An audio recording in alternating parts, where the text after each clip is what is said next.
Hello and welcome to another episode of Kill James Bond. I am Alice Caldwell-Kelly. I am joined, as always, by my friends Abigail Thorne and Devon. Hey! How you doing? Sort of giggling in the back of this recording because immediately before we started, we were doing a bit about how Wales and Mexico are the same country. That's right, yeah. That's right, yeah. I'm not sure how we came to this, but I look forward to this sort of like accord being signed, and henceforth everything being set in Wales is like colour graded very yellow, you know? Well, because I can't remember how we got onto it, but I was talking about how in Zorro, all of the Mexican characters are played by Welsh actors. Yeah. And then we were saying it should be the other way around too, that every BBC show that's like filmed in Swansea, every episode of Doctor Who, it's like everyone in it's just fucking Mexican, but they're meant to be Welsh and it's never commented on.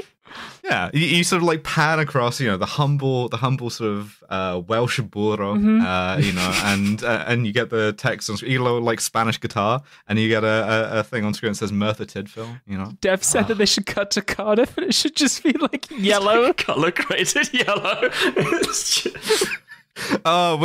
thing is, God. we're ostensibly here to talk about a movie called The Tiger Likes Fresh Blood. Le Tigre aime la chair fraîche. That's right. Tiger likes creme fraiche. Tiger likes creme fraiche. Yeah. It's for tiger likes fresh meat in Italian as well. Yeah, They don't know. La chair is flesh. So it's the tiger likes fresh flesh, but yeah, you can't really. It's not. What's the word? It's not pleasant to say. You know, it's like crumb crisp coating. I see. So, The Tiger Likes Fresh Blood is a Claude Chabrol movie. If you're not familiar, one of the sort of like preeminent directors of the French New Wave. And yeah, he did some great movies, Les Biches, Le Beau Serge, and we are here in the dregs of his career. Yeah. He had this sort of like middle period from like 64 to 68, I think. Yeah, I embarked on watching this movie thinking I was going to be watching like another bad Eurospy movie, and I quickly found myself watching actual cinema. And I had to like sort of sit up and be like, oh fuck, god damn it. Well, I mean, I look forward to hearing about it because listeners, peek behind the curtain. I watched this 2 weeks ago. I've taken notes. I assume they were taken by an alien hand because I can barely remember this film. I know that you two enjoyed it, but it didn't seem to leave much of a lasting impression on my brain. I mean, this is the thing. What you're doing is The Tiger Likes Fresh Blood and no notes. Tiger likes no notes. Yeah. I mean, I will say this, and I'm just, you know, reading from his Wikipedia page here because I'm the kind of podcaster who does that. From 1964 to 1967, Chabrol made 6 films and 1 short that were critically and commercially disastrous, and this period is considered a low point of his career. 4 of these films were in the then popular genre of eurospy films, including Le Tigre aime la chair fraîche and Le Tigre se parfume à la dynamite. Chabrol had said, I like to get to the absolute limit of principles. In Drivel Like the Tiger series, I really wanted to get the full extent of the drivel. They were drivel, so let's get into it up to our necks. He's so fucking right. I wouldn't say it was... I mean, it's less drivelish than some things we've had on the podcast before. It's better than FX-18. It's like a competently done spy movie. I enjoyed bits of it, I assume, based on these notes. Yeah, this is like other Abigail probably enjoyed herself. Past Abby, yeah. Someone enjoyed this, we feel. Yeah, but so yeah, it's kind of like this was the thing that he was doing to keep the lights on, to pay the bills, in between sort of like seminal bits of the French New Wave. Yeah. It's pretty, the thing is about this movie, like before I get into synopsizing it, I was expecting this to be another kind of like, as Abby's reaction to it is, where it's like, okay, we get this done, we clock out, and we go on to something else, right? It's kind of like, whatever. And there's bits of filmmaking in here that actually, I think this deserves a reappraisal. You know, this is not something that's much heralded. It's not like where people even bother to review it. People are like, yeah, it's like workmanlike, it was fine. I think there's something there that sort of benefits from a second look. Thank God someone here likes movies, like cinema, like movies, because I don't know fucking shit. You mentioned the director's name like it was something I was supposed to know, and I was like, oh fuck, I see. You'd think it would be me, the person who's in them, but no, actually, I like being in them. I don't really watch them. You don't actually know what a movie is, yeah. You like being in front of the camera, that's fine. Yeah, you're just like, the camera's on you, and like, is that thing stealing my soul? You know, whatever. It is. It is. I still haven't seen like most of the shit that I'm in. So So the Tiger movies, they made 2 of these, and the reason why is that initially they had done 4 with this same actor, the same protagonist, Roger Anna, called The Gorilla, and then they lost the rights to The Gorilla, and so their actor had to like write up a sort of like non-IP blocked gorilla substitute, and what he came up with, he gets like an assistant writing credit on this, is the Tiger, a French secret agent. So they've reshot those scenes or the whole thing? Oh no! They made the gorilla movies. Oh. Those were done, and then they wanted to make another one, and they had lost the rights to the name The Gorilla. So really, by rights, this should be The Gorilla Likes Fresh Blood. Oh, I which see. Is much more terrifying. I don't think it does. That's so funny. Can you imagine like Rian Johnson making another Star Wars movie after he lost the Space conflict? He's just like, fuck it, I wanted to make another one of these. I'm gonna do it. I don't care. Yeah. And to me, I would be more scared of a spy called the Gorilla than one called the Tiger. It's very threatened. Gorilla, not a very like sneaky, ambushy animal, as far as I'm aware. I've never met one. Well, we've had the chimp. Yeah, exactly. Yeah, that's fucking. And he had a PhD as well. Yeah, the chimp, Professor likes Chimp. fresh blood. So as you may recall from a previous OSS movie, France was really, really proud in the 60s of having fighter jets. This was like a big deal to it. And so this movie begins with a solid 10 minutes of, have you seen this Mirage 4? How cool does this look? It does look cool. It's the best plane in the world. I mean, yeah, all of this like French aviation is like very, very like retro futuristic. But we get into the first of a few problems with this movie, one of which is that there is no sound design. Yes. I understand now why there is an Oscar for that, because not having that in an otherwise competently made movie absolutely fucks the thing into a cocked hat. Yeah, you would think that like making a movie sound good is just like making the things sound like they would sound, but no, that's so wrong. You cannot do that. If they just sound normal, it's awful. Yeah, it's really bad actually. This whole opening sequence, you've said it's 10 minutes of B-roll of fighter jets going by, and it sounds like a fighter jet going by if you're like outside in a field, which sucks to hear. There's no music either. You don't get like a jump. You don't get some like cool, like dramatic, like. No. Instead, we just get like the Mirage 4 is the greatest jet in the world. I'm like, great, okay, cool. Like, I have like tinnitus off of this. Yeah. Also, they've de-invented color. It's 1964. They uninvented color. It's cheap. Yeah, it's cheaper to get black and white film stock.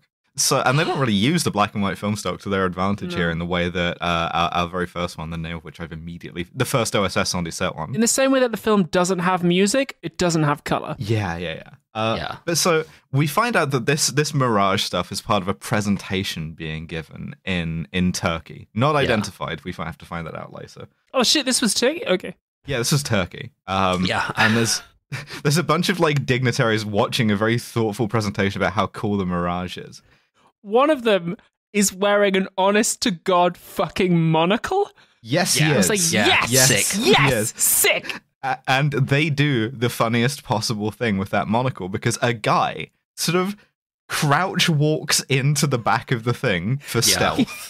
He presses R3 at the back of the room. He appears at the back like our first shot of Napoleon Solo. Like, it's just a long shot of all these guys watching, and he just walks around, sneaking up behind this fucking guy. He puts a grenade in this guy's inventory.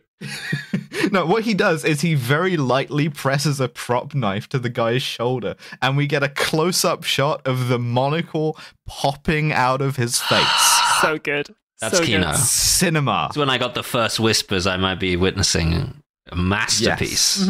Yes. And then like me playing Assassin's Creed, having done this in broad daylight, his plan is to just flee the scene. He leaves. He doesn't sneak out. He runs straight out the middle of the front steps through the center of the road away as well. Yep. Legitimately dangerous to film. In the 60s, you could just walk into government buildings and kill people. That was the thing that happened. As long as you crouch walked when you were in the actual room. I'll see on days. Absolutely. So he runs from a couple of Turkish cops, makes good his escape, and sort of lands He hits the gym. He's like, well, you know what? I've warmed up now. I've warmed up my Smart. thighs by crouch walking. Now it's time to go to the gym. Absolutely. There's a couple of guys wrestling and a sinister man waiting for him. Just a big wrestling thing outside. Yeah. Yeah. There's not big wrestling pitches, courts, whatever Rings? rings. I don't know. What the fuck they're called. There aren't any of those in the street anymore. I liked ports, though. Ports was nice. They should be called ports. Wrestling port. but so there's this guy, a classic spy movie archetype here, guy in the all-white suit. Oh, yeah. I Hell love yes. a guy in an Amazing. all-white Yeah. suit. Fuck yes. Mr. White rules. Imagine the self-confidence you would have to go out and go about your day, like all white, down to the shoes, even in white shoes. You know, I think I went to Like, Pride once in an all-white suit and white shoes. It was good. I remember this one. I mean, Pride. That's like at least an event. If you're going about your daily life, He's just going to Tesco. Yeah. like going this. to work. Yeah. Like, I mean, if I went to Tesco in an all white suit and I stepped in some dirt or something, I would have to kill myself. Well, this guy, that's what it'd this be guy over. does. He doesn't kill himself, but he does ruin the suit. That's true, because he like doesn't say a word to this guy. This is all filmed quite well, to be honest. He gets him in his like equally sinister Mercedes. Oh, beautiful 60s Mercedes. Oh, it's gorgeous. And he drives this guy out to a location I have described here as Sloshy Road. Now, I the called it reason the I've Swamp described- Castle. Yeah. So they get out of the Mercedes. It's already like calf deep water. Yeah. And they have to walk their way into a flooded house, and I swear to God this is unedited audio. It's just that for like 2 minutes solid. of That's just- Foley. That's real. That's what it would sound That's like. what good pussy sound like. They take him to a Legend of Zelda fucking Yeah. water temple. Yeah. Yeah. He yeah. has to fight a shadow version of himself. Like, yeah. Nah, we've all done it. What they do is they take him to an even more sinister guy, and this guy's so sinister he's just a hand. This is Blofeld. My notes just called this guy Blofeld. Yeah, this guy gets the Blofeld situation where he's like, oh, it's good. Mr. White here was like Blofeld's PA, I guess, yeah. which is it serves insanely hard. Yeah. It was like Largo. Yeah. He's Largo vibes. So Blofeld is just like a hand with a special ring on it, and he pays the kid who did the assassination of Mr. Monocle at the start. And then the kid goes outside to kind of, I guess, like count the money or whatever. And then Mr. White stabs him. And this kid makes an incredible face. Yeah, it's again hard in a sort of like audio medium to describe how bad much of the like stage combat in this Oh, is. it's atrocious. Nobody knows what being stabbed is like in this movie. It's 1960s France. Just ask your dad. Like, Yeah. you are just out of this.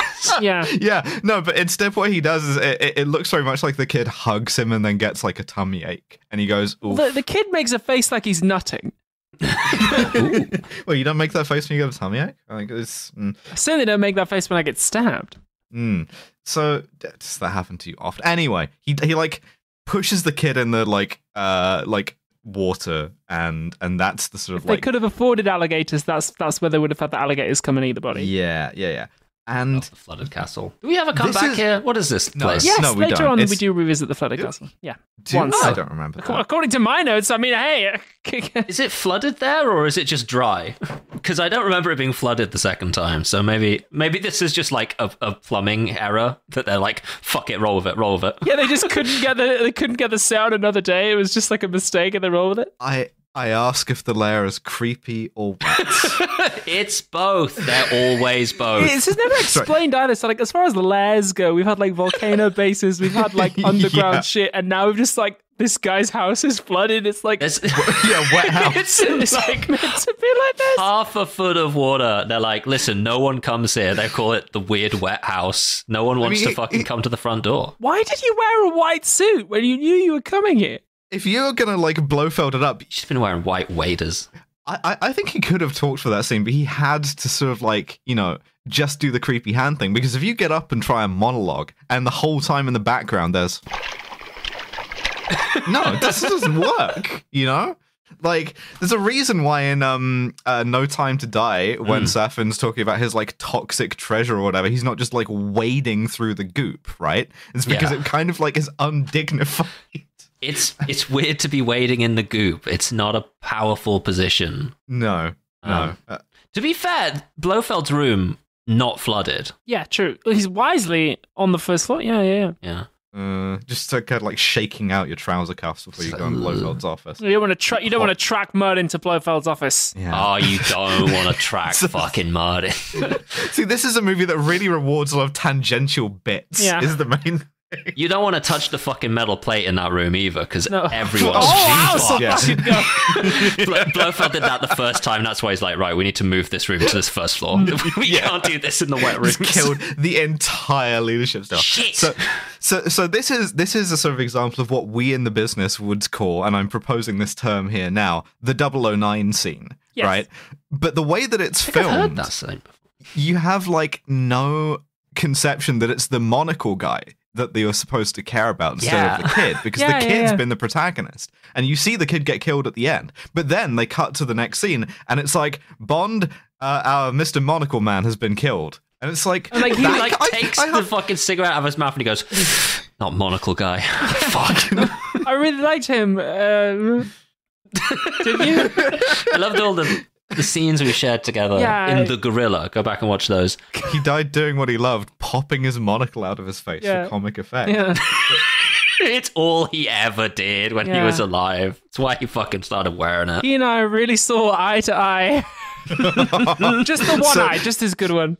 Atrocious. So this is Louis Rapier, the tiger. Meanwhile, karate.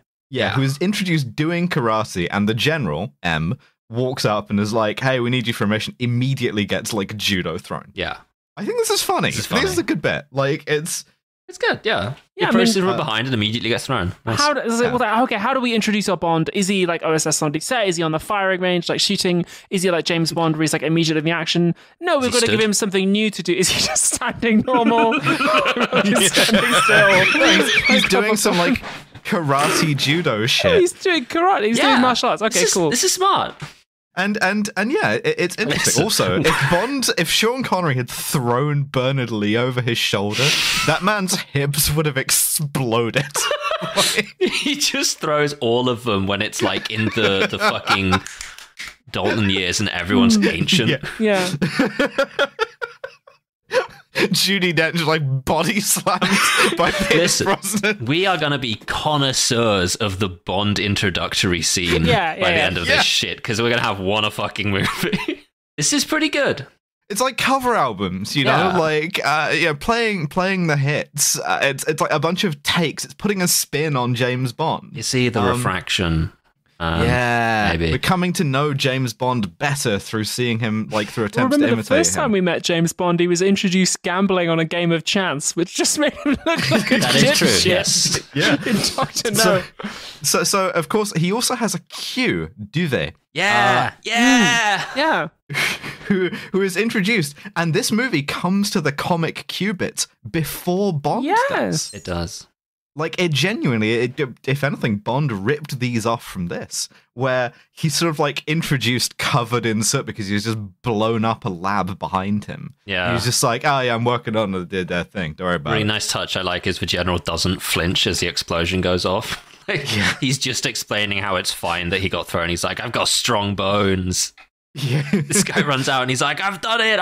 He's having a full-on eureka moment. So the tiger gets his briefing, just standing in a field too. They don't even have an office. Why did they brief him in the middle of a field? Just like, can we have intelligence outside today, sir? Yeah, it's just a nice day. MI6 has got rack. We've got to do it in the porter cabin spot. Oh, fuck. So he gives them this briefing, which is Turkey is going to buy these Mirage fighter jets from France. And in the course of trying to do this deal, 009, Mr. Monocle Man, was killed. And now this Turkish Secretary of Commerce is going to come to France, and if he is, the same people who are going to try and like throw off the deal are going to kill him too, so you have to protect him. But the whole time, you know how like even a sort of a Connery Bond was like sort of minimally sarcastic towards M? Yeah. The thing I like about this is that the tiger is like actively sardonic. Like he's like... he describes his friend as having been killed on the field of honor of international combat, very like ironically. Yeah, there's something I do quite like about this, which is like, you know, the tiger's job in this film is to secure an arms deal, and they do engage a little bit with the kind of like, well, should we really be selling them these jets? Yeah. Like, I guess it's got to happen, like, but Yeah, there's a line too when when M tells him like this minister Baskin is going to be assassinated in what is genuinely very subversive for 1964 France. He says, I thought you knew, General, there are no political attacks in France," which is like no, not so much. I would really love to see, and I noted this many times, apparently, I would really love to see a remake of this film with, like, Daniel Craig's Bond, and it's like, Bond, we're selling these jets to the Saudis. Like, that would be a genuinely interesting setup, and Bond would be like, oh yeah, like, they need them to take out all those, like, dangerous Yemeni civilians. Like, yeah, it would just be, like, a really interesting, like, geopolitical bit of spice. Nice. But so he hands him a photo of Baskin Robbins, and is like, check out this like old fat Turkish man. And he looks a lot like Wayne Knight. Like in some of the later scenes, he looks crazy like Wayne Knight.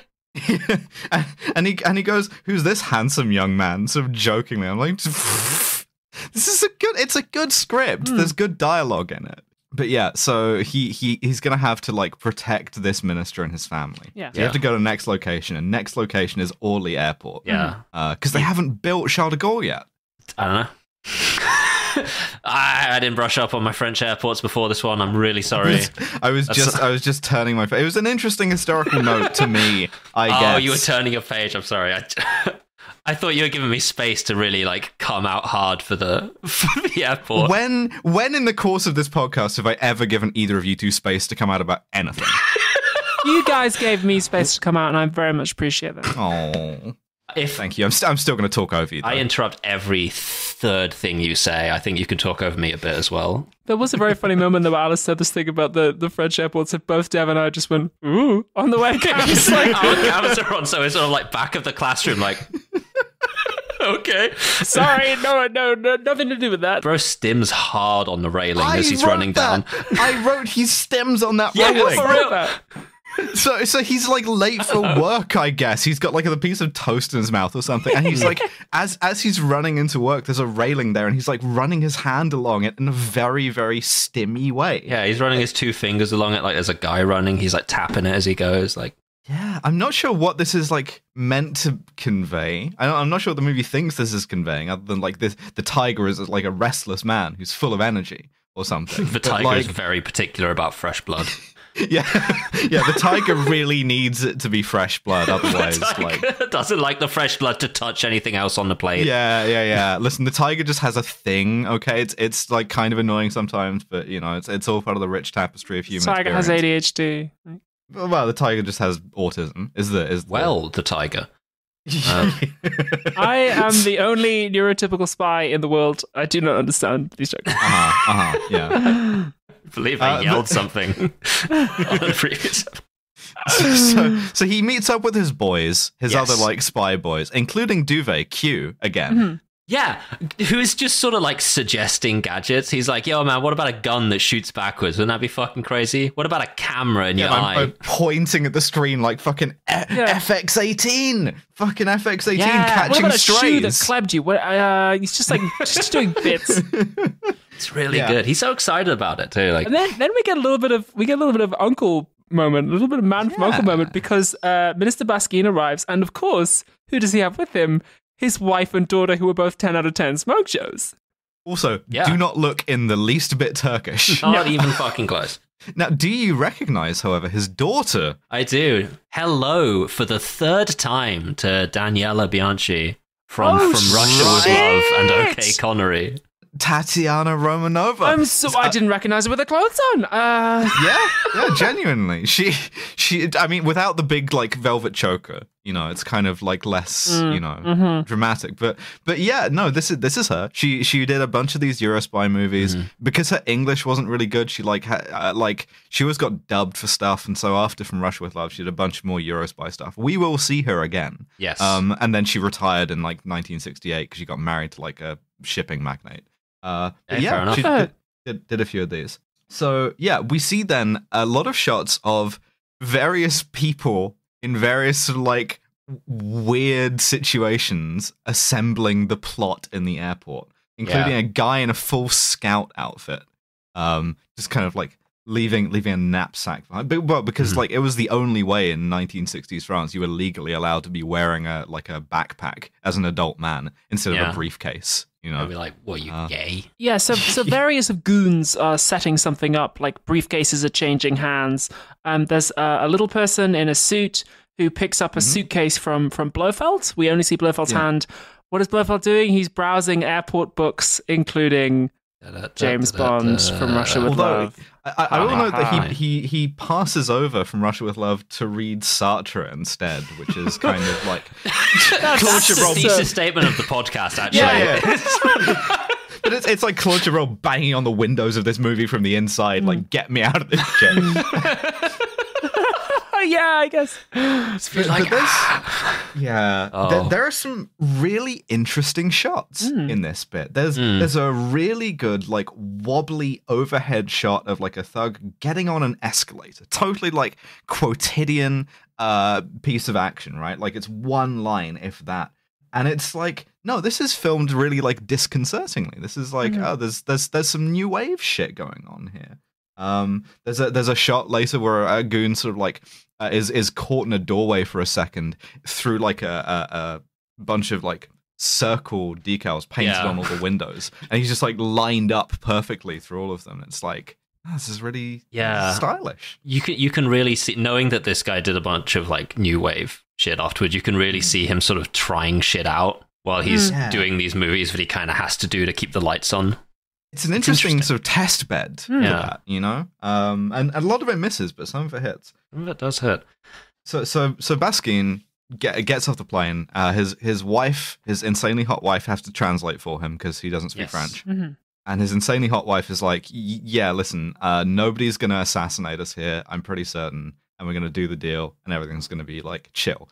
Outside, two goons are assembling a sniper rifle. They're assembling a telescope, cool. Right? Yeah. Well, this isn't even a sniper rifle. It's a sniper pistol. It's like literally, it's a Luger like with a massive telescope. They assemble the telescope and then they just like strap a Luger to it. And I'm like, yes, that's the gadget. It's just a fucking gun. With a long scope and a short barrel. And yeah, it's... the tiger sees this and has to like sprint down some stairs, and the fight scene that ensues. Okay, this movie is not good at fight scenes. Well, weirdly, there's one fight scene in it that is really good, but this is not that. Yeah, rule of three, don't worry. First one bad, second one bad, third one unfucking believable. Oh, yes. Genuinely killer. Yeah, unfortunately, the fight choreography in this is not good. They visibly miss a bunch of the blows. Like, it's like the sound design lets it down because you don't have any... What happens is he chases one of these guys into the airport in order that, you know, the wife and daughter can see him punch out a guy and be heroic. Yeah, right? that's fun. But the sound effect that happens when this guy like skids into the airport and gets punched is, honest to God, this is the punch effect. What was that? Yeah, it sounds like a mouse farting. Just although, to be fair, I mean, as somebody who recently filmed her like first action fight scene, and I have not watched it back. I'm yet because it's not come out yet. I'm maybe a little bit reluctant to like criticize just on the off chance that my fight scene comes out and I'm shit. I'm like, oh shit, it's hard. It's really hard. Like fight scenes are very, very difficult to do. I can't wait to see my big action debut come out, and we'll see whether or not I'm any good. There's two guys orchestrating this. Aside from so there's a guy with a white suit who we saw earlier. Yeah. Let's talk about the white suit guy for a second, because this is the point where I've written it down, so it must have occurred. He's got a woman with him with such a strange affect to her. Yeah, yes. Just a bizarre vibe from this lass that's with him. Yeah, she's like comic relief in a way that is now unacceptable. Yes. Yeah. Where it's like, this guy just has like and we later find out she's an alcoholic, right? But she is a woman drunk who is in like 100% of the shots she's in. Completely like insensate, like out of it. Yeah. And it gets revealed later, but all you get is her acting that to begin with, and you're like, what the fuck is... like, what is her? What's going on with her? But also, she's not acting like a real alcoholic. She's just constantly like, does anyone want a drink? Like, it's really... She's acting, like, oblivious. Yeah, it's very odd. Yeah, they ratchet that up later, I think. Yeah. But so that's one of the two guys. The other is you have this little person, Jimmy Karubi, and then you have his brother. I don't know if it's actually his brother or not, but like, within the text of the thing, Benitez, who is like this sort of hitman, and having the thing interdicted by the tiger, having had their guys punched out and a bunch of them captured. You see them in the car afterwards, and there's a really funny bit where like there's like. The line is, they're about as deadly as the Salvation Army. Yeah. He also is like, no one wants to work anymore. He goes on, he's like, no one wants to do a job unless they get like health benefits now. Well, yeah, the big brother and the little brother, they argue about like, you've hired inept goons and we've failed. And then later on, like Mr. White calls them and we establish that like, the goons in Blofeld's forces are not all working together. They're kind of like independent contractors. They're like competing against each other. It's like an app thing, Then there's like a really awful moment where like when Mr. White is on the phone calling them and like making fun of them, the girl comes up behind him and offers him a drink, and he just like turns around and just like beats her really hard across the face for no reason. Oh, you can make this slap look like it lands, Yeah, the way it's edited, I think this is meant to be like the button on the end of the scene. It's meant to be funny, but instead it's comic just relief. Yeah, no, it is comic relief. Yeah, but instead, like, we end the scene on a note of like absolute fucking horror. It's like, I was like, oh, what? Yeah.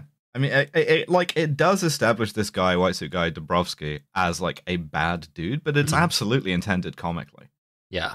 Oh, I should also say, because this is going to be important later, with the Turkish party is Baskin, this minister, Mr. Get Assassinated, right?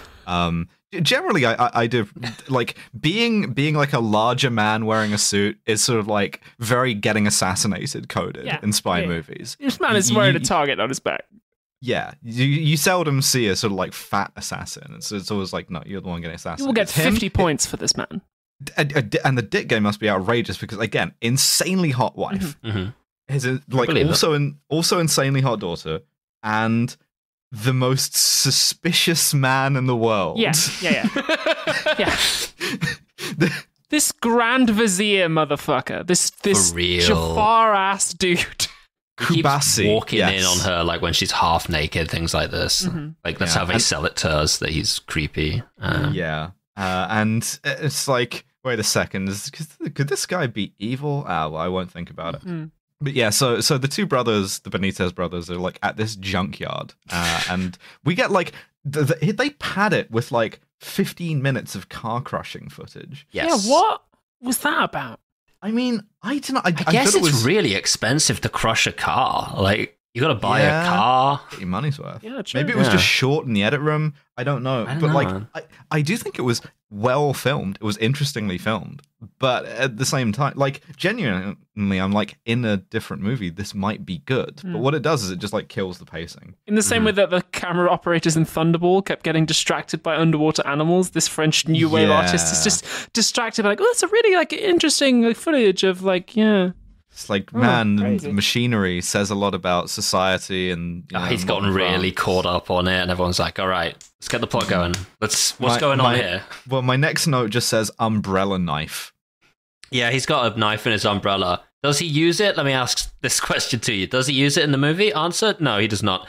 But he has a knife in his umbrella, and he gets it out like fucking 5 times. I mean, to be fair, if you had a knife in your umbrella, you would spend most of your time just like showing off your umbrella.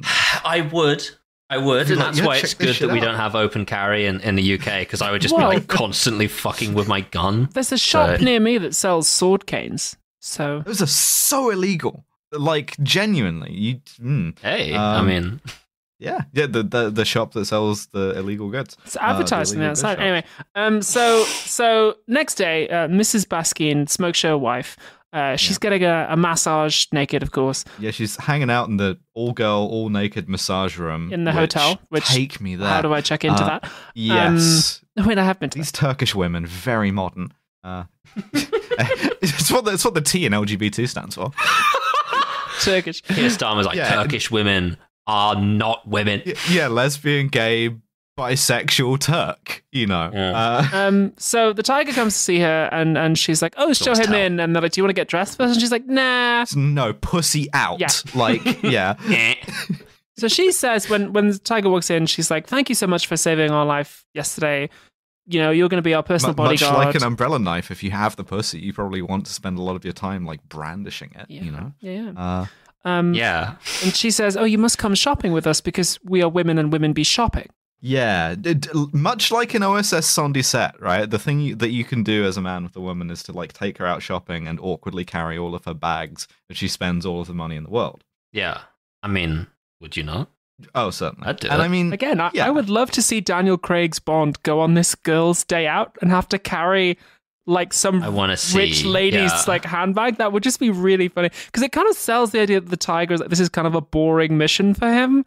Yeah, and I like that as a build-up because, you know, if we know straight from the start, like, Bond, the Russians have stolen a nuke, then we know the stakes. But it's kind of nice, actually, when it's like, Bond, this is bullshit, but somebody's made you do it anyway, and then we uncover the plot. Like, that's fun. Bond, you seem to have forgotten they actually work here instead of just kind of like fucking around. Yeah. And you have to do the like, yeah. But so what's happening in this is that Benitez is following them around, and there's some fascinating cinematography in what is otherwise quite a boring scene. There's a shot with the Eiffel Tower. Yes, Dude. yes. So they're in front of the Eiffel Tower. They're like chatting. It's not really important, but the way that they have like Benitez introduced as like following them is he looms into this long shot right close up, so like he looks massive to light his cigarette in front of the camera. It's fantastic. Yeah, it's like you get the Eiffel Tower. You've got them like in the palm of his hand, you've got his face in profile lighting a cigarette, and it's like they don't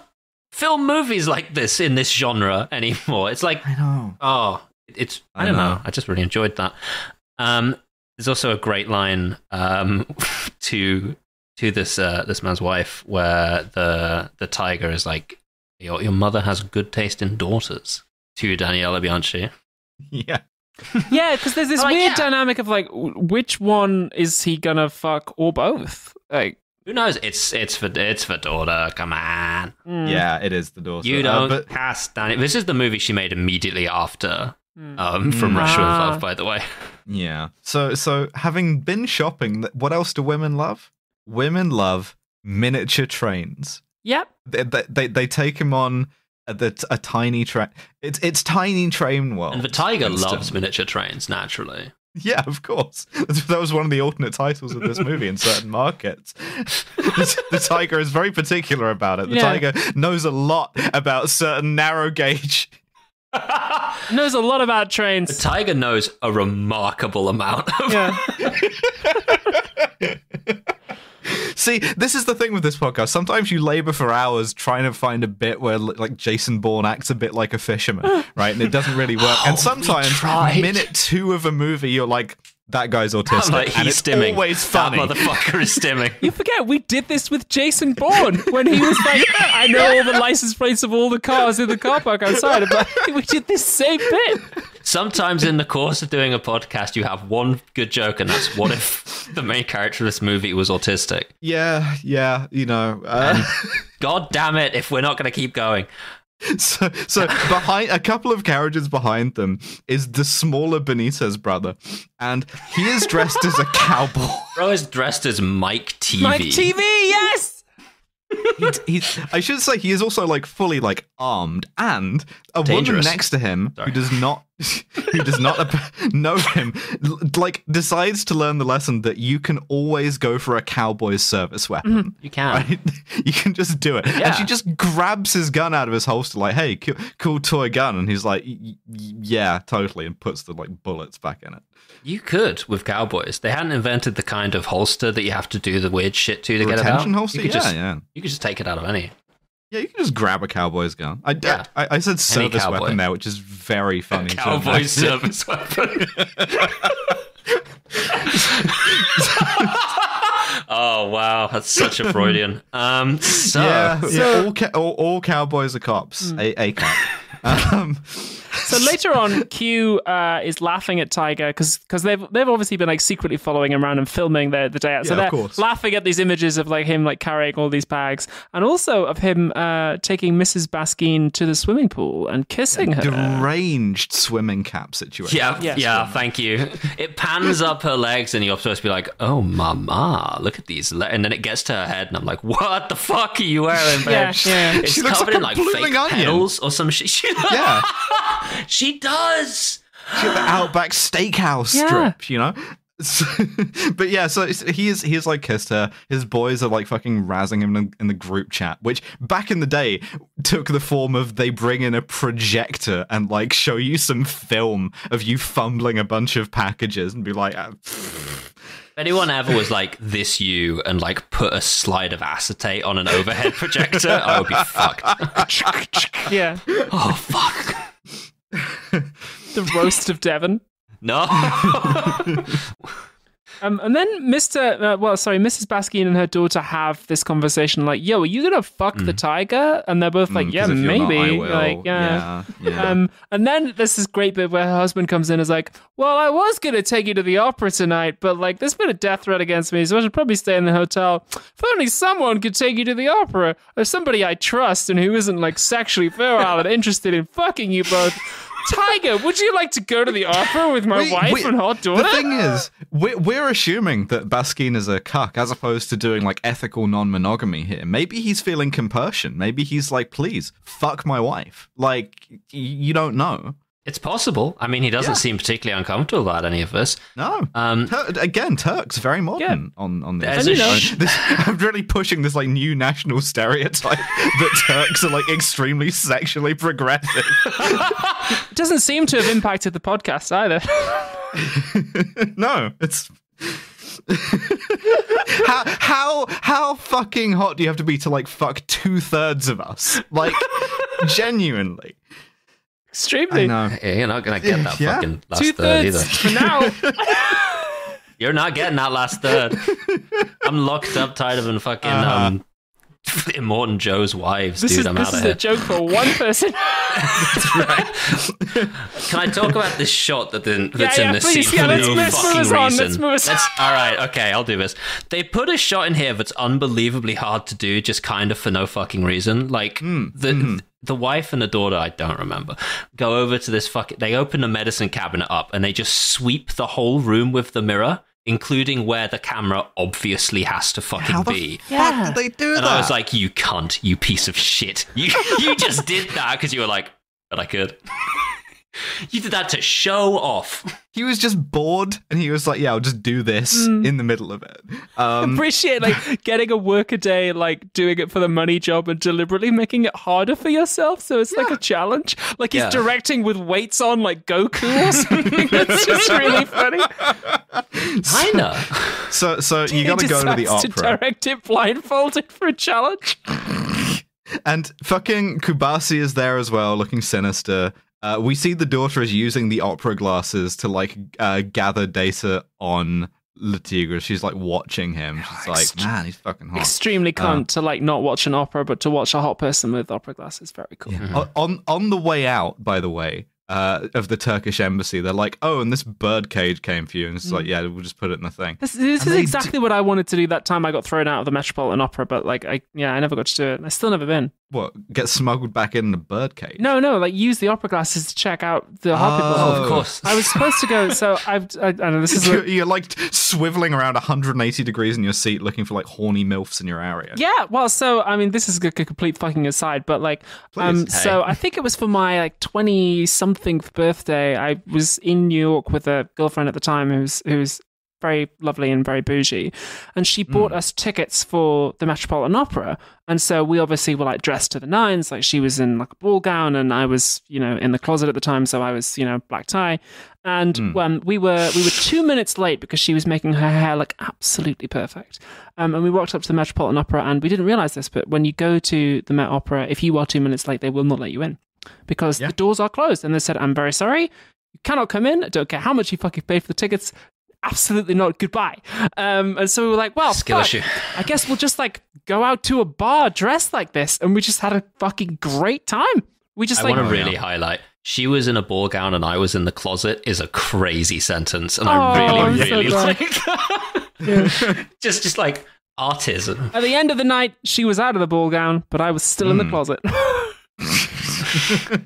So, I mean, the other thing is, God. I'm just too distracted thinking about the concept of horny MILFs at the opera, because the opera is like the ideal. That's where they're at. That's where they. I gotta start going to the opera. Listen, it's the opera or cruises. That's where the horny MILFs are. Yeah, but like in particular, there's a real sort of class character to the horny opera MILF that suggests that like this is a woman who operates like a foundation, and I'm like, adopt me. Adopt me, take me home. Yeah, like, I need to go to the opera. I've still never been. I should go. I mean, we got to go to the opera. Yeah, right. Works outing to the opera. I came so close to going to the opera one time, and just never did again. That's so fucking good. So, what? Of course, what happens is legitimately the Ocean's 11 move of like, there's no way a small man could be small enough to fit in that thing. Where like, just the guy gets out of the birdcage, and what he does is he tries to garrote Baskin with his bow tie. Sorry, I just want to point out that the assassin cuts his way out of the birdcage with a knife. Yep. Puts the knife away. Yeah. And then tries to assassinate this man with a bow tie.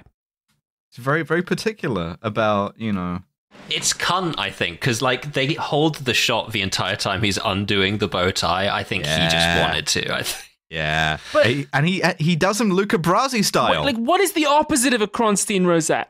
Because this guy just completely fucks up.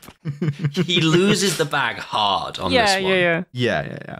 And in the course of doing him Luca Brasi style, Baskin manages to like hit his like panic button thing, forcing his assassin to flee and hide himself in a tiny cupboard where every guard is then like, there's no way a man could be tiny enough to hide in there. Mm-hmm. Real blind spots on these guys. Yeah. One of them tries to like slap his dead boss awake, which is very funny. He's not even dead. No, he survived. I think he's out. Yeah. But he tries to like slap him awake, which is not great for your career security. CPR. Meanwhile, that's what they used to train you as CPR. Meanwhile, at the opera, this woman on stage, by the way, a couple of shots of her are pure Abby. Like a couple of them genuinely like absolute spits. Yeah. And I mean, it's that's not good because it doesn't end well for her. Yeah, I don't recognize the opera because it's in French, and what kind of barbarian goes to the opera in French? But yeah, terrible. There's only ever German. Fuck off. German or Italian, please. But yeah, I think there is genuinely an entire essay to be written about some of the fucking cinematography. And really good. Like, yeah. So how to describe this? A guy tries to like disguise himself in a wig, gets on stage, and murders the singer in order to provide a distraction. But throughout, you're like holding on her reaction, which is sort of confused and ambiguous about whether or not this is like she's still singing part of the performance. Yeah, it's there's philosophy happening. This being a French movie. Yeah. Oh shit. The tension is ratcheting up this whole time because like Mr. White is there clapping like a gunshot at multiple points during it. Just and he does the same thing he does at the start, where like you have the shot of this opera singer, and then you see a guy in the distance, like far back from set, appear and start walking forwards. Yeah, it's really good. Nice. I don't know. It's so really... the singer gets stabbed, and in the ensuing distraction, Michaela, who's the smoke show daughter, gets kidnapped. I would hate for this to happen. And the tiger runs at the opera too. And the tiger runs after them, but gets knocked out and fails. So like my ideal opera date. So he gets owned. He gets like ambushed. He gets hit in the head. Fails. And his boys wake him up with a beer and a ham sandwich. Nice. Which fantastic, And what he does is he engages in sandwich reasoning. Yeah, I didn't really follow this, but whatever. I need some tools to help me understand what's happening to me. What is immediately in front of me? Ham sandwich. And using the teaching tool of the ham sandwich, he learns that there's not one gang involved, but there's two. Yeah, because he says, well, why kidnap the daughter if your goal is to kill the dad? What is the point of that? And he realizes, oh, there's like two gangs here competing against each other. Mm. And they didn't know that these two attacks were happening on the same night, the opera and the hotel room. Yeah, and this is the Benitez brothers and Dombrowski, as we've seen. The Blowjob brothers and Dombrowski. The Blowjob brothers and Mr. White. The thing is like, what I really like is that the assassination attempt is the thing with the telescope at the airport, and all of the rest of this is just like the two groups involved in planning it scrabbling to come out on top. After this failed attempt. I really, really like that. Because they know that whoever fails is going in the fucking piranha tank. Yeah, they're getting Blofelded. Like, they know that they're going to have to touch a metal plate if they don't. To drink the water, the brown water, and die. So we get one very short scene of like the insanely hot wife yelling at M, who says that, like, you know, fuck all this progressive Turkish feminism shit.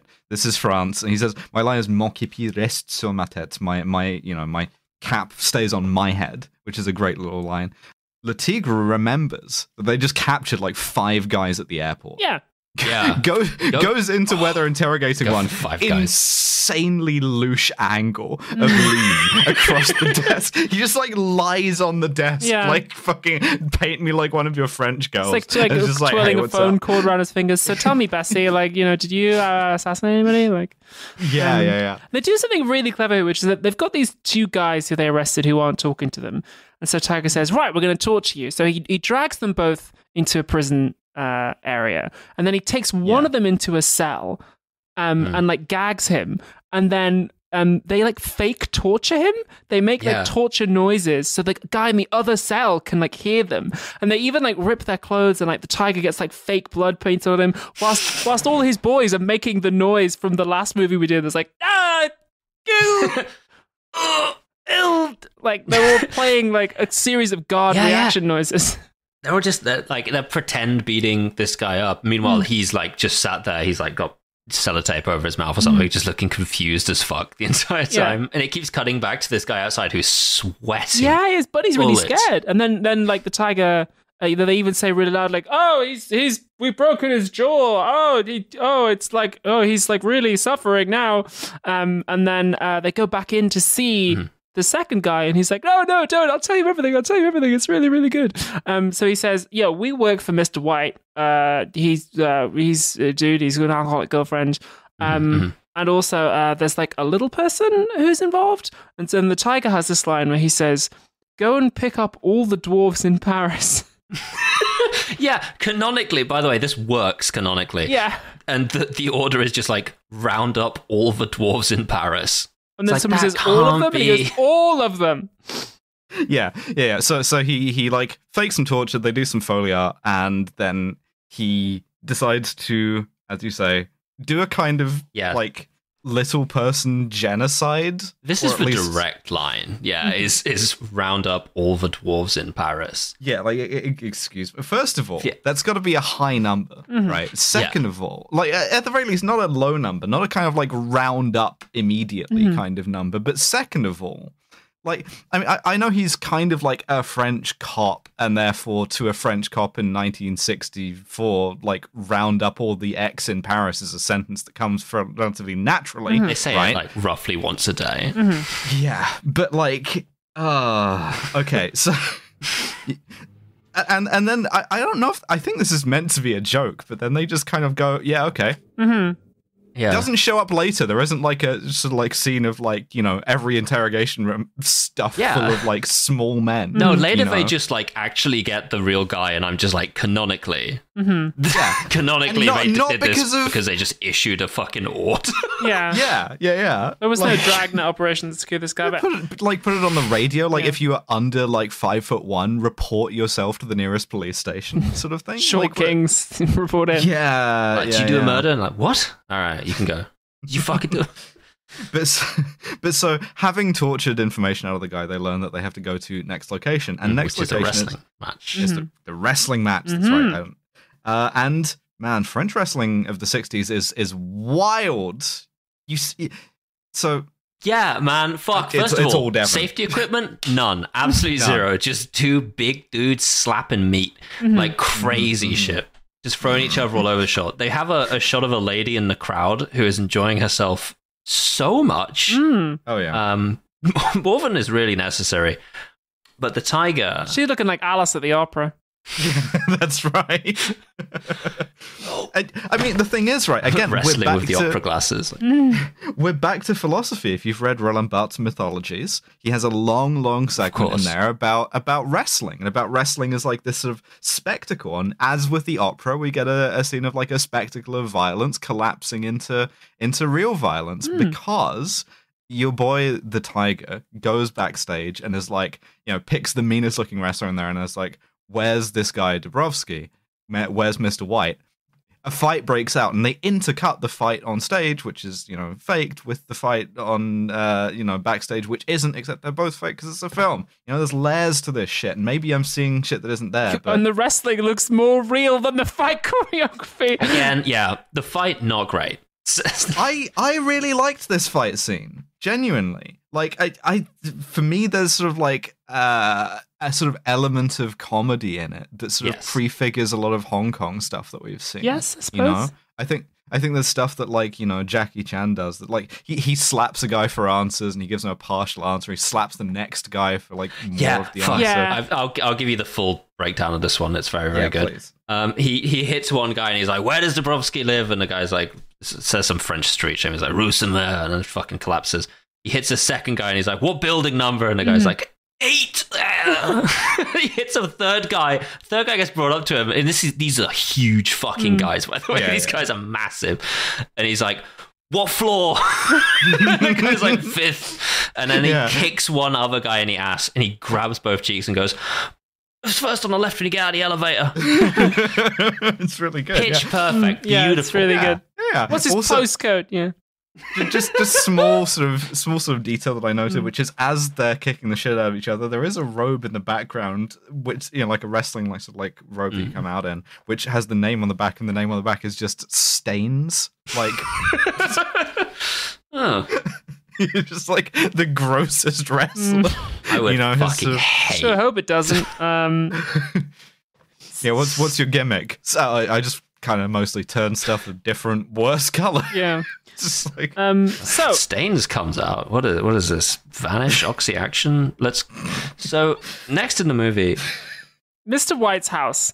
The big brother arrives just before Tiger, and this is where we learn that Mr. White's girlfriend is an alcoholic, and like he's keeping her out of the asylum.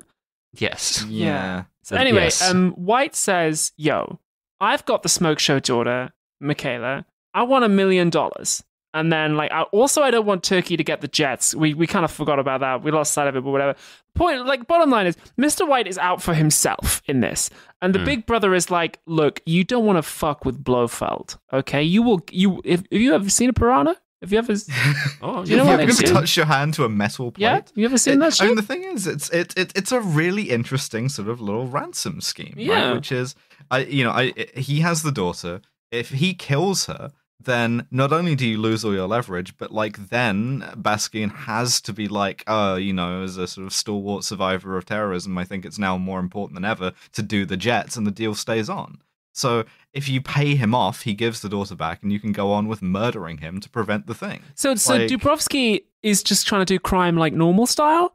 Yeah, whereas, like, he's doing crime on criminals. Yeah, he's doing crime too, baby. He's doing crime 1, normal crime, not like Blofeld piranha shit crime. Yeah. He's doing crime classic. Whereas, shit. these guys Cool are trying original. to do like new like hot and spicy crime where you do shit with like Blofeld and international blackmail, and he's just like, "No, just give me fucking money or I'll kill a girl." Like, he's like, "I've got a girl. I'll kill her if you don't give me money." And they're like, "Watch me mistreat my girlfriend. I'll slap her on the ass. She's too drunk to notice." Like. That's right. The tiger infiltrates this flat by climbing up the drain pipe, and because the girlfriend is too drunk, she like sees him in the kitchen with a gun and just like gives him a little wave because she's not really like compos mentis, which again sucks. Yes, like this is its big like comic relief sort of moment here. It's just like bad. So at this point, the big brother goes to meet Blofeld and is like, "Look, we're being blackmailed," and the tiger tails them and listens in. And Blofeld, do we see his face at this point? We do. Yeah, we do. And It's surprise, surprise, it's the fucking most evil-looking man in the world. Amazing. What were the odds? And they're like, okay, we're going to pay him the 1 million and then we'll kill him later. Whatever, fine. Send your little brother to pick up a briefcase from the airport locker that we planted at the start. It's like got all the fucking cash in it. But of course, the tiger intercepts the little brother because they're like, oh, you're a little person in Paris. Round up this guy. And they because he did not need to, because he was already following him. They didn't need to do the kind of ethnic cleansing thing. You know, like, not only have they, like, rounded up every little person in Paris, but, like, it has not helped them at all. It's just kind of been completely irrelevant to the thing. And this guy has been able to, like, just, like, walk around unimpeded. Yeah. They got every little person in Paris except the one they needed. Yes, yeah. I mean, so, like... Fuck. Yeah. Anyway. It's not even in a movie. They've just got them all in, like, a big room somewhere. Yeah. Yeah, at no point does the tiger go, hey, we should probably let all those other guys go. Yeah. So presumably they're still, like, in prison to this day. But the little brother, he cooperates for a pardon deal immediately. He's like, so what, I'll get pardoned? They're like, yeah. He's like, cool, yeah, whatever. Okay, I'll work for you now, no problem. And then he goes to see Mr. White with the money, and Mr. White takes him to where Michaela's being held. Yes, which is the wet mansion, except it's not wet anymore. Yeah. They finally managed to drain this. He's only got one mansion. It might be the same set. This guy's like small time enough. I think he's got one mansion, and he thinks that's like cool. Because the original mansion was in Turkey, is the thing, and this isn't. Yeah, because he was still in Turkey. Oh, was it not? Maybe it's the same set. It just looks so fucking similar, like all of the interiors. He ran from the Turkish cops and then was driven within so Turkey to the Turkish wet mansion. The wet Turkey, basted Turkey, yeah. Jesus, I need a fucking, every scene needs to start telling me where the location is. Yeah. I'm losing my mind. You need that thing where it's like Paris, it's the Eiffel Tower, But at the start of every scene. Okay. Yeah. At this point, Dubrovsky slaps Michaela for no good reason. He just loves to hit a woman. He does this, yes. He's a bad dude. But the tiger and the boys, they break into the compound through the expedients of an uncle chop, which we love to see. That's right. And the thing is, right, so first of all, shout out to the two henchmen on the lawn of the mansion who are just like clay pigeon shooting tin cans. Yeah. Dudes rock. Hiccups. There's like every so often, it's very, very Hitman level. There's just like gunshots every so often.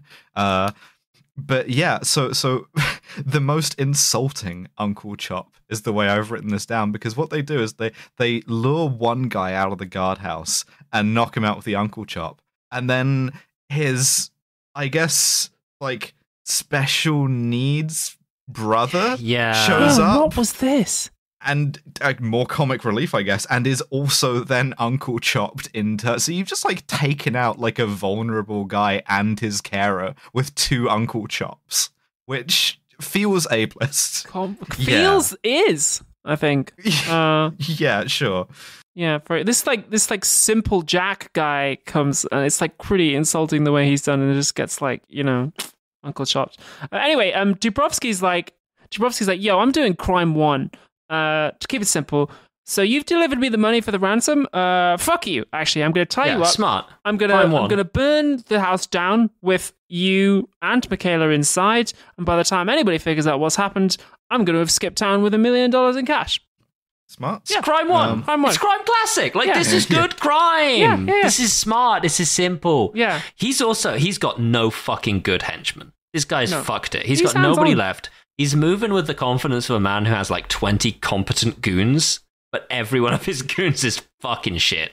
He's goonless. Like, and goonless. They work their way through and take them out. Also, the whole time, Duvet is there. No goons. L, ratio, cope, seethe, mold, no goons. The whole Duvet is there, and he's like, "Do you want to check out this backwards gun? I really think you should take the backwards gun." Yeah, the he's like, "I did it. I did the fucking backwards gun, dude. Go on, just take it with you." He's so proud of it. He's so proud of the backwards gun. He's like, "I don't want the backwards gun." He's like, "Come on, just have it on you, but be careful." Yeah, but watch out. The gun that kills you. Shoots backwards. So, at this point, we get the one good fight in the movie. Yeah, I mean, Tiger versus Mr. White. Little detail is the tiger slams the door for the big confrontation part of this. Part of the door flies off, and they get that shot in, which I just really like. He just like enters the thing, and like the little hinge or whatever just like is flung across the room. Hell yeah, real. Yeah, They have absolutely. a fight. How you want to enter any room. It's really good, and the way the tiger wins it is he does a flying headbutt over the table to the crotch. It's Classic crazy. tiger Astonishing move. finishing move. The whole fight, he's losing at the start. Like, this is crazy. This whole fight is so good. It's just two white boys going at it, like slamming against each other. It's great. They're going all over the shop. He's losing. Clothes are getting ripped. There's fake blood coming from both of their faces. Like, this is not a James Bond, like, suave fight. These are just two dudes going. Just imagine seeing James Bond win a fight by doing a flying headbutt to the crotch. More fights should end this way. Like, that shit back. Opening shot of the first new Bond movie, please. If you see that, that's how you know they've headhunted us. They've got us on board. Yeah, that will be like Newcastle Bond. Yeah. You know, that's his introduction. More fights should end this way. Like, Link should beat Ganondorf this way. Just like, ugh. He's got like a sort of a bandage on his head, and the guy is like, made you feel it, did he? Well, the second one is Times forward. Quite considerably. Just obliterates that Every guy's dick and opening balls. move, Yeah. headbutt. Every closing move, headbutt. He is hammering triangle. If you get good enough at headbutt, you don't fucking need a second move. All right? I don't fear the guy that's practiced 1,000 moves once. I fear the guy who's practiced a headbutt 1,000 times. He's had enough Botox in his forehead that it's just like firm. It's armor plated. My man is like an old dinosaur. It's like a leathery forehead. Boom. Oh. He's got a metal plate put in his forehead. Right, this is our new concept for James Bond novelty henchman. He's just called Forehead.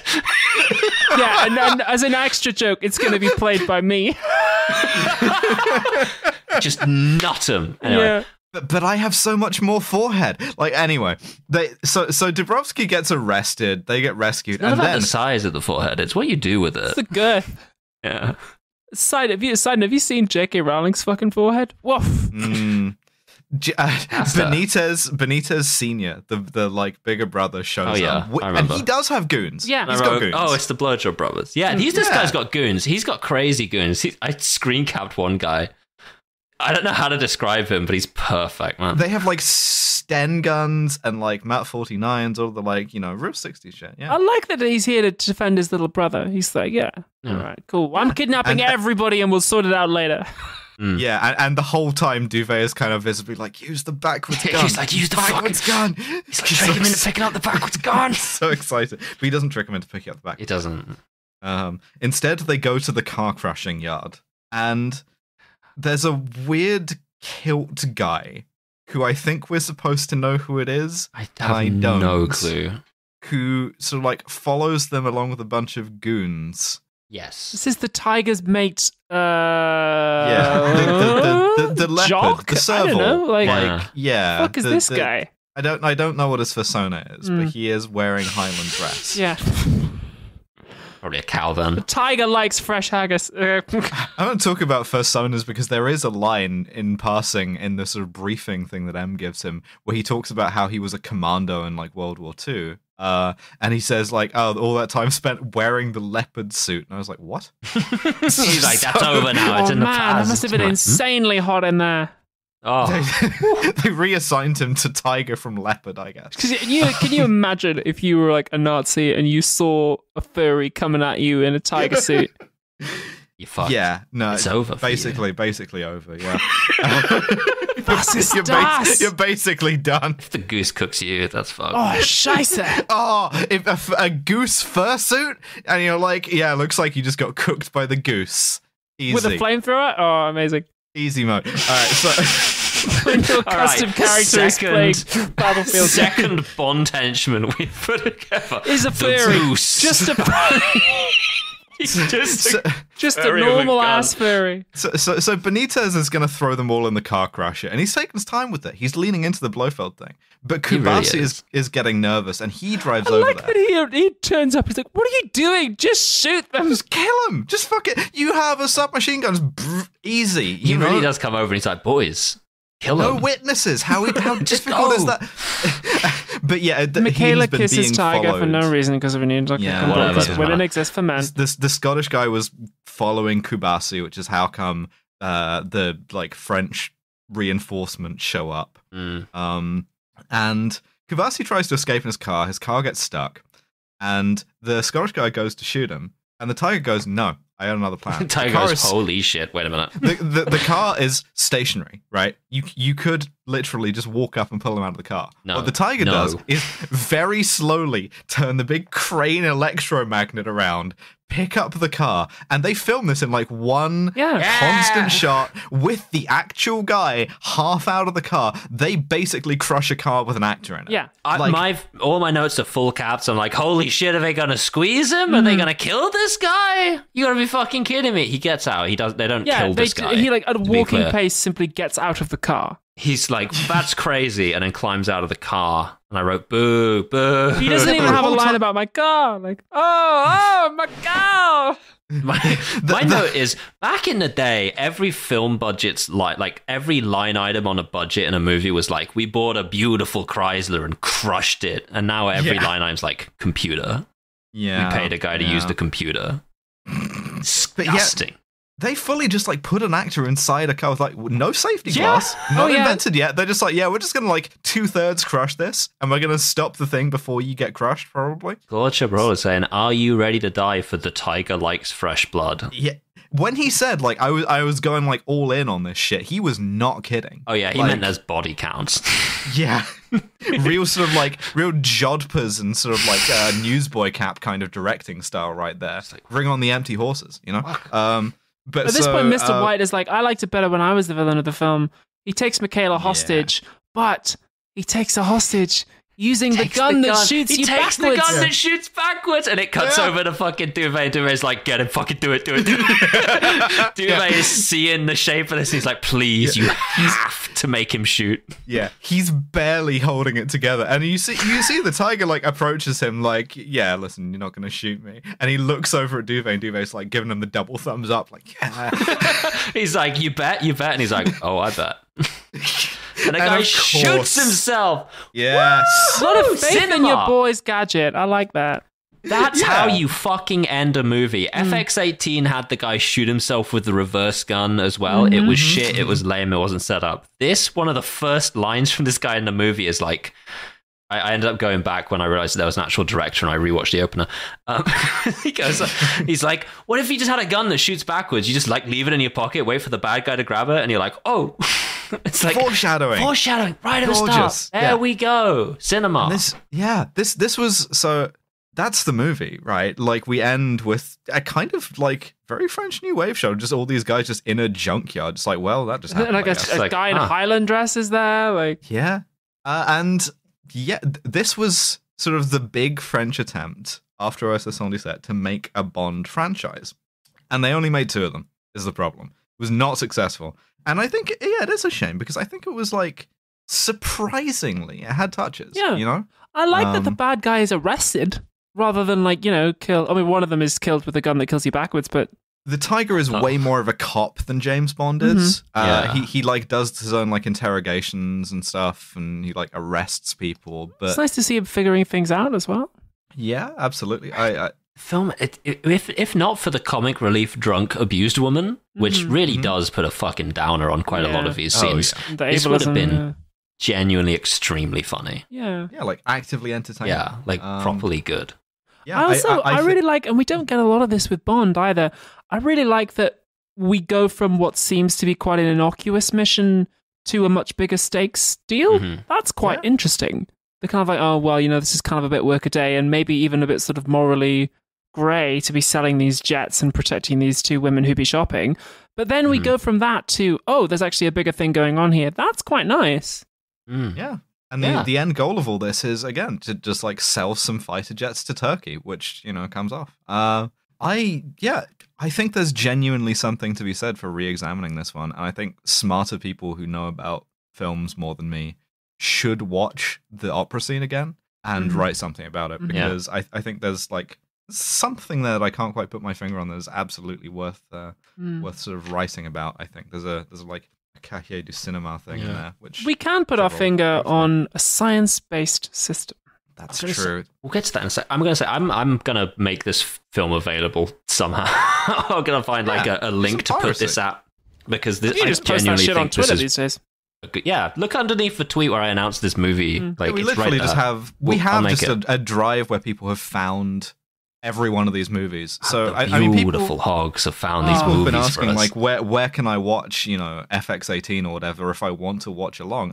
I think Don't probably watch FX18. Don't watch that. FX18. That's the only one so far where I've been like, don't waste your time. Let us get on this Skip grenade for ahead you. to the scene where like Jimmy Olsen, the Zoomer guy, gets like, ah! Shadow of Evil, Tiger Likes Fresh Blood. Mhm. The Great Spy pretty- Chase, I pretty think, good. is also going to be good.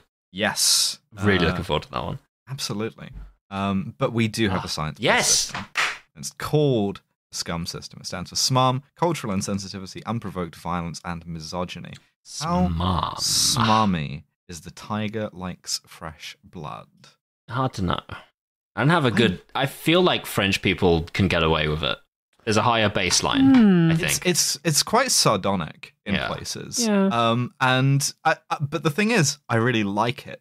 Is the problem? Mm. Like even the sort of like comic wrestler thing, that's smarmy, but it's also to me funny. Yeah. I want to take a point off for sincerity because I do like that they don't really super engage with it, but they do at least like mention the moral ambiguity of the mission about the selling the jets. It's like, oh well, yeah, that's what we're doing, I guess. So I don't know. I could go see my way to like a 3. Yeah, I would say 3. Mm. Cultural insensitivity. Round up every dwarf in Paris. Mm-hmm. It's pretty fucking insensitive, I would say. It's pretty neutral on Turkey, I would say. Like it's just like it's a country. They are guys, unusually sexually licentious women Who aren't Turkish. Yeah. Yeah. Italian. Whatever. It's kind of Turkish. basically the same. Yeah. Italy. Turkey. Italy is basically Italy's Greece, and part- Greece is part of basically Turkey. So that's right. fine. That's right. Yeah. That's the real stance of the podcast. Kill James Bond. The main he's right. cast, Inheritors of the Phoenician Empire. main cast is pretty white. There Yes, is. that's true. Yeah. As far as I can tell, the only black person in the movie is like the projectionist of Yes, the I also Mirage wrote that down. fighter thing. That's the one black person in the movie. Yeah, but in terms of sort of like active, like snobbery or There is whatever. one line that Duvet has where he says, "Oh, I see the Turks have surprisingly good taste in women," which I'm like, what? Mm. I mean, yeah, I think pretty. I think this is low. Like, it's pretty low. I would say a 3 again. Yeah, you know, sure. that kind of like Sure. 60s emission stuff. Yeah. Unprovoked violence. I mean, it was pretty low. It went up like a rocket when we decided to like crush a guy in a car crusher. Yeah, that Like- would have been an extrajudicial commit murder. Yeah, that would have been. I like how they didn't do the torture though. that's yeah. true. That was clever. And I was like, oh god, here's the torture scene. And then they were like, no, of course we wouldn't torture a guy. That's bad. Hmm. I quite enjoyed it. It's low again. Like, it's low again. But fortunately, this whole movie will be, buoyed up by the last score, I'm almost sure. So knowingly knowingly making a guy shoot himself is, I suppose, violent, but Yes. But he was so excited about it. Yeah, it's you're really right. kind of like you're trying to like, help come your on. boys. Yeah. I think it's probably like I'd go like 4, maybe. This movie does a better job of the comedy cue than like 90% Yeah. of the actual Bond movies. 100%. I could give it a 3. I think the tiger definitely tries to commit some unprovoked violence, but like is stopped by circumstances, which is, I guess, kind of lucky. No, I mean, the filmmakers decide the circumstances. I think you're right. We'll do 3. Just 3s across the board. Well, let's break that trend with misogyny. Yes. Okay. So women exist to be fucked. Yep. Exist beaten. for this. Yeah. Or exist for the sort of like pleasure of men. Dabrowski is like a bad dude, and yes, that is part of the reason why he has this mistress, I suspect. But it is also just because it's supposed to be funny to an audience. Alcoholism is a kind of like disease of weak-willed stupidity and is therefore like inherently female. Yeah. Reprehensible. A swing you don't want to be disgusting. making if you're French. Yeah. Yeah. I mean, Yeah, and the sort of like romance feels perfunctory, So but at forced. the same time, it's, you know. Yeah, I basically ignored it and had a fine movie. She just kind of kisses him at the end, and you go like, okay. Okay. Again, like Yeah, I think cheers. I would really like to see this remade with Daniel Craig's Bond, where like, you know, okay, you've got to take this like Saudi diplomat's wife shopping. Don't fuck her, James Bond, or like legit. I know we always say this every time, bro, but like seriously, this could cause an international incident. Sword. You will get bone Do sword. not do this. Like Yeah. that would be a really good like. But she's like, you know, horny and coming onto him because she's an opera milf. Yeah, that would be a working great film. Writers of James Bond, Amazon, hire me to write James Bond. Hire all of us. Wow, All three of look us. at that fucking Yeah. poor poppy shit. Immediate- Dropped us the wow. second there was a Yeah. chance to get hired As soon by as you Amazon. get big, Interesting. yeah. They're gonna give it to Phoebe Waller-Bridge. You know they are. Fuck. You're going to abandon me and my great forehead goons idea? I was gonna put all that in. Oh, Yeah. wow, okay. Jesus. I was gonna get you guys in the writer's room. We're going to have a discussion about this later, but for the rest of the podcast, what do we think about misogyny? I mean, I'm against it. It's bad. That's what we reckon. folks. 5 or 6. I would say like Folks. a 5 for this. It's not good. Like, no, it's not good, but in a lot of ways, it's not good in a way that's kind of mediocre. Yeah, but it's not good in a way that they thought was funny at the time, which I don't know if that makes it better or much, much worse. I can't tell either. Yeah, like the beating the woman as a punchline is pretty It's a disgusting. punchline. Yeah, not great. So that gives us a total score of 14, which is pretty run in the middle as far as Bonds go. It's the exact same score we gave to Bangkok Bangkok, which is quite fun. Same as Die Hard, weirdly, if anyone's interested in the Die Hard Christmas series. I mean, but It's coming up on the next one. I will say this is not like it's a flawed movie. It drags a bit. The pacing is No, it's a kind of Claude up, but, like, movie. yeah, Oh. but it's worth a look, to be honest. Like it wasn't bad, and it was better than I was expecting. Certainly, I was expecting this to be a kind of like filler thing where we would just do a lot of bits. And instead, there was like stuff I ended up actually wanting to sort of talk about. Do you know what's quite interesting It's is like 80 minutes long. that the Just- Bond franchise doesn't consistently get down into these sorts of numbers until we get to Daniel Craig. Oh, yeah. It's sort of more representative of a more advanced Bond. This is Yeah. like late 60s Bond in 64 when they were still doing Goldfinger. Mm-hmm. You know, I mean, Goldfinger, he doesn't have like fucking anything like The this, French you know? were years ahead in the Yeah, Bond yeah, they really technology in Yeah. the 60s. But the world wasn't ready for it, you know, and that's what prevented us from getting like, instead of doing like Kill the Tiger, you know, Oh, which is a way cooler title. yeah, that's pretty good. Mm. Well, Greenpeace keeps messaging us about it, though. They're like, we need to change that name, man. not every last one. But yeah, that is the tiger likes fresh blood. And do we have any like closing thoughts? I think I've expressed myself fully. Check this one out. Like, really? Yeah, I do. We'll sort of make that available if we can. Our next mainline episode is going to be the Great Spy Chase. That's right.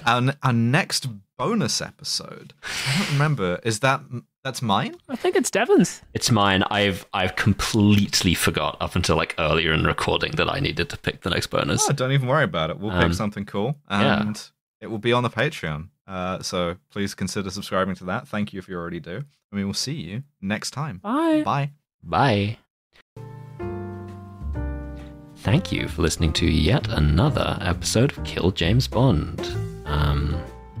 That was fun. That was a really good one. As stated, I will try to find a way to make this movie watchable to you. If you're in the Discord, simply post about it in the Kill James Bond channel. Someone will give that to you. The Discord, by the way, is the Trash Future Podcast Discord. We just made a channel in that. There is no Kill James Bond Discord. In 2 weeks' time, on the free feed, it's The Great Spy Chase. And next week, the bonus episode. If you can't wait for 2 weeks, you better head on over to patreon.com/killjamesbond. And there'll be a bonus episode out next week. Again, I haven't picked what that is. And speaking, of course, of our beautiful patrons, thank you to our £15 and above patrons, and those are Lo Bjornsdottir, Candy Frox, Freya Aloysius, Gustavo Lira, Jack Holmes, Mike Berg, Hannah Oberhart, Nick Boris, Power Dad, Jason Hager, Nate Mori, George Rohak, Kentucky Fried, Call Me Yarrick, Drone Lover, Cohen Enright, Labor Delenda S, Library Hitman, Beef Crime, Max Game and Heart, Jonathan Kurtz, Hell, Jack Drummond, Callan Burney, Kit Divine, J. Martin Del Topo, Mothman, Trip, Emery, Steve Widdershins, Forrest L. Norvell, a hell of a name, Commissar Ozymandias, a trans robot, May Victoria Roth, just the worst, J.R. Roloff, Rosie Can't Fail, Sky Leeton, it looks like Junior, dude, it's got the lowercase r and everything, you cannot possibly blame me for this, David Alexander, who Sky Leeton, Alright, peek behind the curtain on this. I tend to record these when I'm done recording episodes, and usually we record 2 at a time, and I drink for the whole time we're recording because I have a thing where my brain thinks I'm not funny, which means that when it comes to record these jazz outros, I'm usually pretty far gone. And a lot of these names are just sort of like muscle memory to me at this point.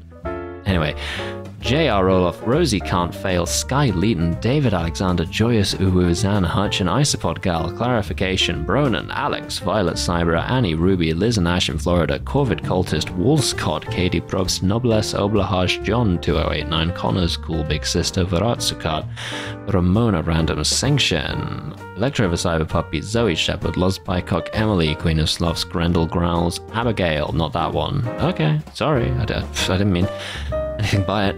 Quinn Valeri, Mega Combi, Mortran, Turfseat Shin Dialone, Al Irving, Philippa S. I don't know who that is. Wolfie, Robert Greensmith, Millie, Finn Roche, Josh Simmons, and Lauren Bastin. Alfredo as well. Just gets a personal shout out from me. Love you, brother. Gil James Bond is Alice, Abigail, and Devon. The producer is The Wonderful Neighbor Thea. Podcast art is by Maddie Lubchansky, and our website is Tom Allen's. Thank you. Goodbye.